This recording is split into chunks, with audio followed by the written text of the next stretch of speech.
Malaking halaga ng ilegal na droga ang nakumpiska ng Bulacan PNP na kung saan arestado ang dalawang high-value individual matapos ang isinagawang buy-bust operation sa Barangay Wawa, Balagtas, Bulacan.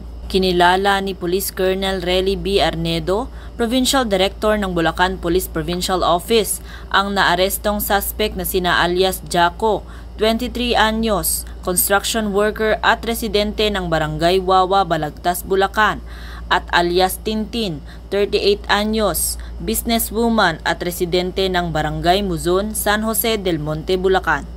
Naging matagumpay ang mga tauhan ng Station Drug Enforcement Unit ng Balagtas Municipal Police Station sa pamumuno ni Police Major Ian Tejadilla Sanchez, Chief of Police, katuwang ang Philippine Drug Enforcement Agency Bulacan sa nasabing operasyon.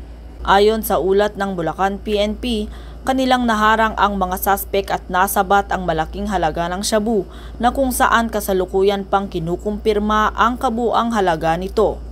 Nahaharap ang mga suspect sa kasong paglabag sa RA 9165 o Comprehensive Dangerous Drugs Act of 2002 at kasalukuyang nasa kustodiya ng Balagtas Municipal Police Station para sa dokumentasyon at wastong disposisyon.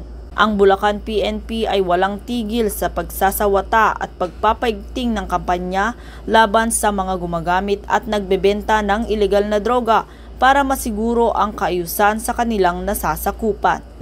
Mula dito sa Bulacan Police Provincial Office, ako inyong PNN Correspondent, Patrolwoman Pearl Cristalin Javier, alagad ng batas, tagataguyod ng Balitang Pulis.